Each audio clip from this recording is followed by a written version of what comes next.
Does your trim switch look like this instead of this? The reason I'm doing this because I'm changing the switch. It's not so easy, so I figured I'd do a video on it for you guys. First thing you got to do, take that seat out. Push that lever up, twist it till you take it off, set it over there so it's not in the way. Disconnect your battery first. Always disconnect your battery first. Take all them screws out. There's spacers behind there, so make sure you don't lose all those. You can pop your cover off, take that off. Pop your little trim piece off, take that bolt off so you can take off your lever. Your trim switch looks like this.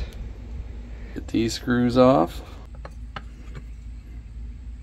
It's kind of a little rat's nest, just remember where everything goes. Follow this wire back and unplug it. Now that'll come off. Undo those two screws, then that'll come up. You see where your spring goes there? All that does is keep this.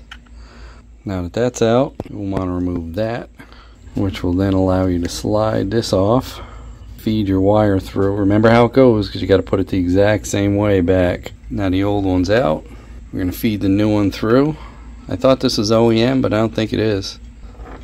Feed this through here, then back through here. Don't forget to put this little rubber backer behind that switch. Make sure, you can't really see it, but make sure that rubber back on that switch is lined up with them nubs in the hole. So when you slide this handle up, it pushes that switch outward. And it looks like we got it pretty good.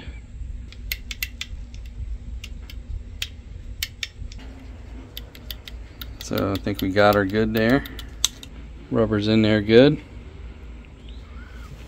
Can put that screw back, put our shifter lock back in there, tab back on that, so that's on and working properly. That's working properly. Now the wire I took off that's OEM has this clip, and I'm going to put it back on because it looks like it protects where it slides right there. So I'm going to get a little pair of pliers and take it off this wire, put it on a new one. As you can see, it didn't land in the exact same spot, but hopefully it will protect it. Guess it's not OEM. Squeeze that, put your shift lever back on, put our bolt back in there. Still got our washer there, good. Now what you want to do is kind of form this down, form this around. You have your connectors there. As you can see, it's a little different. See how tight that loop is there? And then it runs underneath.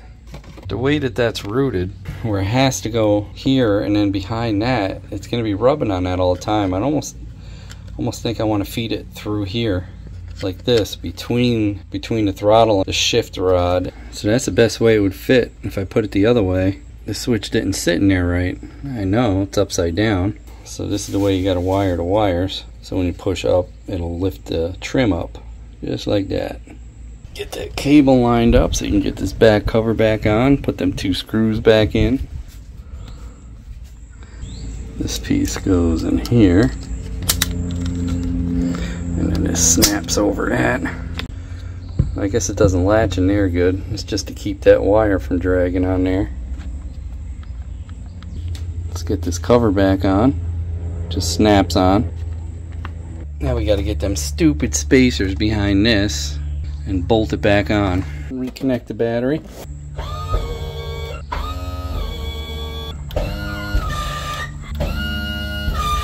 Put your seat back and you're done. Hey, don't forget to like, comment, and subscribe. We'd love to hear what you have to say. Hit that bell if you want new notifications on new videos. Links for products to use are in the description and on MotoCheez.com. Thanks for watching.